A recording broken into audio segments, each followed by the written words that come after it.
Hi guys, welcome back to the channel. My name is Mandy, and if you're new here, we're about back to basics and getting back to scratch and getting back to it being real and tasting good. And that's certainly what we're going to do with these today. We're going to make the ultimate chocolate chip cookie from Betty Crocker. Now I know you can go into the grocery store and you can buy those look-alike homemade chocolate chip cookies, but they're really bake-off products, guys. That's what they are.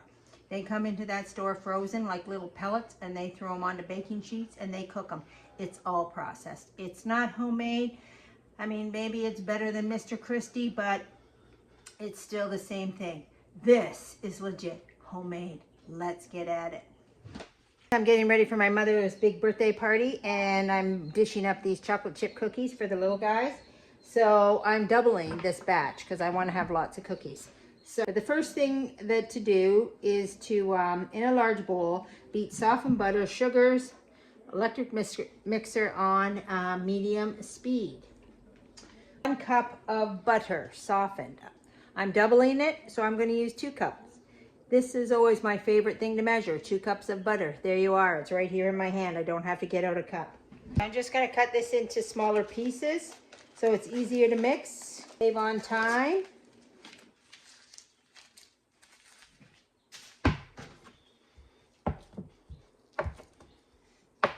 And away we go.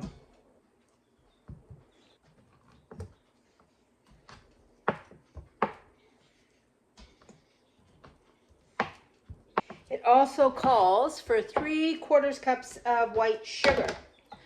That doubled is 1.5 cups. So here we go, 1.5 cups. Oh, I should be using my thing there for easy pour. And it also calls for 3/4 cup of brown sugar. When you measure brown sugar, which is also a 1.5 cups. When you measure brown sugar, guys, pack it down, okay? Unless it says otherwise, it needs to be packed down. There we are. So we're going to mix this on medium. All right, guys, that's good mixed. Okay, in baking, never jump ahead.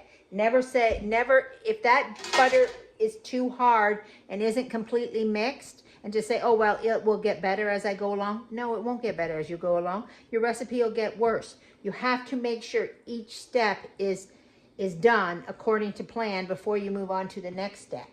If that doesn't happen, if you don't do that, you will find yourself in a heap of mess by the end of the recipe. So we've got our butter nice and creamed with our sugars. Now we're going to add our egg.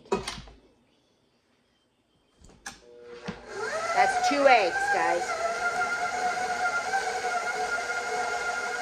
All right, guys, that's good and creamed. Now we're going to add our flour.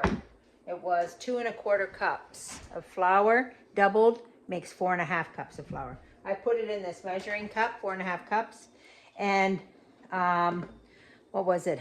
1 teaspoon of baking soda. So that equals 2 teaspoons of baking soda. Actually, that's the salt. 1/2 teaspoon of salt equals 1 teaspoon of salt. I always sift this part, always, guys, because nobody wants clumps of salt or nobody wants clumps of baking soda in their product.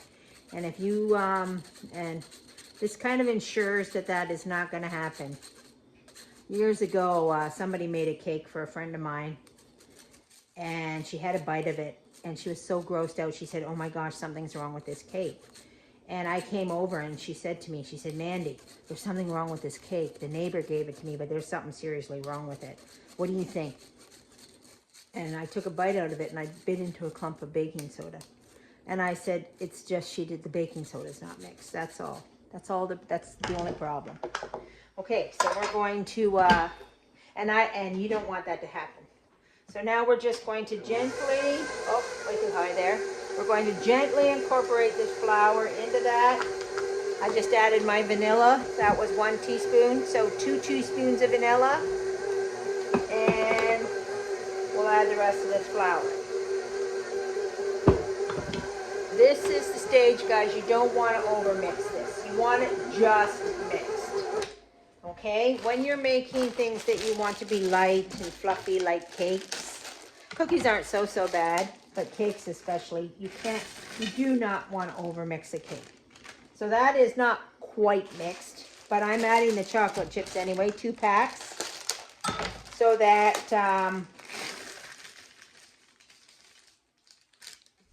that when I mix the chocolate chips, the cookies are going to get more mixed too.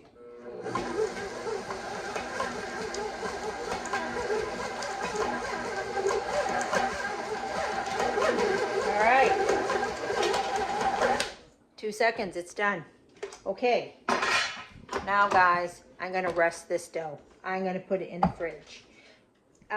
You don't have to do this. You don't have to refrigerate your dough after you've made this, but it does make a way better cookie. So it's up to you. Do you want a way better cookie, or do you want to rush the process? I am just going to put saran wrap over this and pop this in the fridge for at least an hour. But you know what? I could go up to the next day if I wanted, right? You can rest this for 24 hours. You can make this dough, leave it in the fridge for 24 hours, and finally get around to your cookies. But we're going to do at least an hour here, guys. Okay. All right, hi guys. Back after a little rest with our cookie dough. A little more of a rest than I wanted with the cookie dough. But like I said, this can sit in your fridge a good 24 hours, maybe even slightly longer. And quite frankly, if it, 24 hours makes it actually a better cookie. But I wasn't planning on that. Now these have been in my fridge more than 24 hours. So I'm back at it. So if you're ever wondering when you get up in the morning what job you should start with, you always start with the job that demands your attention. And that was this. This had to get out of my fridge, and it had to get on a pan, and it had to get in the oven. So because it sat in the fridge for, a long time, it was like this cookie was like a bullet, right? So scooping with this scoop is a little bit hard. If I'd known I was going to do this, a better plan would have been to roll it out in wax paper and then just cut it. And I really wish I had done that, so that I could have just rolled this in wax paper, threw it in the fridge for 24 hours, come out and then just sliced them up. Just like, the Pillsbury dough cookies. Exact same thing, guys. Okay. Anyway, I had to take this out, and then I had to cut it up to soften it a bit so I could actually use it. It was so hard because I didn't roll it in wax paper.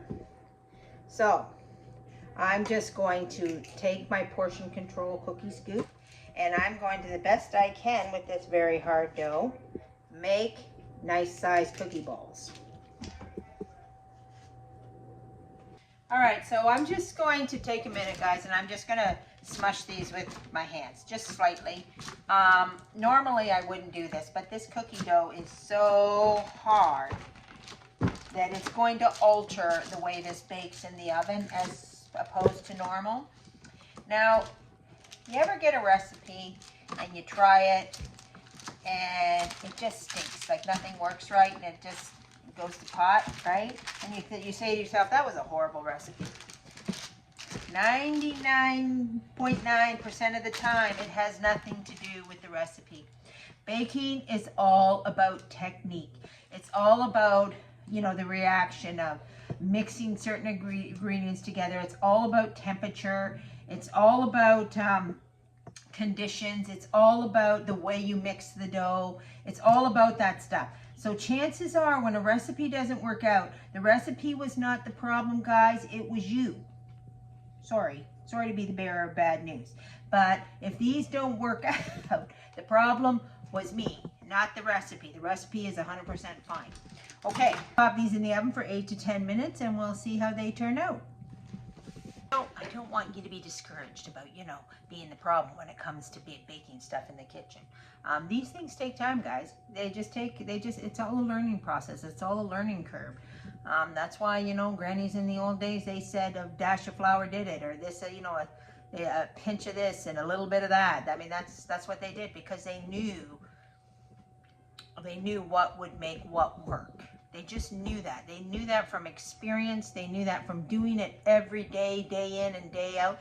You know, we come in, we decide we're going to bake a batch of cookies. And I mean, the last time I baked a batch of cookies was, oh, I don't know, 3 months ago, I guess. I made a whole bunch for the freezer, a whole bunch of different kinds. But, I mean, I know a lot about baking cookies because I used to do them in a bake shop, right? So every day you'd come in and bake cookies. When you do something every day and by the hundreds, you get a little good at it. But when you just do things randomly in your kitchen here, there, and periodically, chances are you forgot what you did last time to make it work, right? So it's all about experience. It's all about practice. It's all about just, you know, giving it a shot. And if it don't work out the first time, try something different next time, or watch a different YouTube video, or try to figure it out. Why did those cookies go like that? Why don't they look like the cookies in the picture? Anyway, while my cookies are baking, I'm going to continue on making little balls. And I'm just going to fill this thing up so that when they come out of the oven, I'm ready to pop some more cookies on the cookie sheet. And I also want you to keep in mind, when I put those cookies on the cookie sheet the first time, that cookie sheet was cold, right? Hadn't been in the oven. I'm not a bake shop, so I only have one great big pan. I have several little pans, but maybe I'll get the little pans out. I don't know. But there is, like, things alter according to, now I'm on a hot pan versus a cold pan. Like, that's what alters things. And you have to, you know, experience tells you how to swing with that. But anyway, so how do you get experience? You get out there and just get started. You just start making cookies. Our second batch of cookies out of the oven. Homemade baked goodness. Just smell it. These ones are better than the first ones. Look, guys, look. Now the reason for this is because these were way too cold and our pan was cold. I knew all that would happen. These are still awesome and these are still edible, but these are perfect. Okay? And I want you to remember too, guys, if you should happen to overbake your cookies, what you need to do is you need to take them out of the oven and you need to take them off the pan immediately, because this pan is red hot. I just come out of the oven. And so as long as these cookies sit on this pan, they are still baking. So if you underbake them a little, you know, and then you leave them on the pan to set to cool, they're going to continue baking. If you overbake them and you want them to stop, you need to get them off the heat immediately. Okay. Yum, yum. Okay, while our third batch of cookies is in the oven, I just want to take a moment and let's look at, a little wobbly there, let's look at my awesome baking, 3-tiered baking cooling rack. I bought this at the auction. I'm telling you guys, if you got an auction near you, this is an Amazon return. You get all the good stuff. You gotta be a little crafty, but you do get lots of good deals. All the stuff you didn't know you needed. And I mean, I always wanted one of these, but I never wanted to spend the money on it. But at the auction, sure, there we go. Anyway, now that we're on to our third batch of cookies, they're in the oven. Let me look at the clock. Yep, so I can keep an eye on those. I'm going to take our first batch of cookies, and I can tell which ones are the first batch of cookies because they're already cool. And I'm going to stack them in this to go into the freezer. There we go. And so, and to clear up room, so when my other cookies come out, we got room on our cooling rack for them. It's convenient that I can tell the difference between the first batch and the second batch of cookies, so I know which ones to try to pick up. This is our third pan of cookies. We're just getting them off and onto the cooling rack. And then we have, oh, chocolate, guys, chocolate. We have our last bunch of cookies. I don't know about you guys, but these cookies here, this last little bit, this is my favorite bit to burn.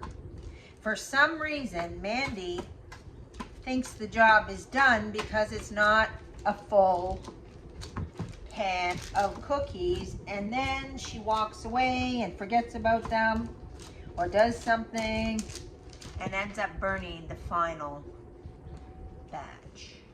I'm not going to do this time, guys. I swear to you, I'm going to keep my eyes on the timer, and I'm going to get these cookies out of the oven and not burn them. We'll see. Well, indeed, guys, it is a glorious day. I managed to not burn the last little wee batch of cookies.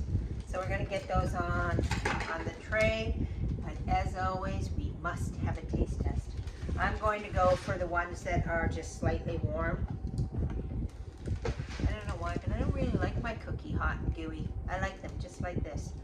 Nice and soft and chewy.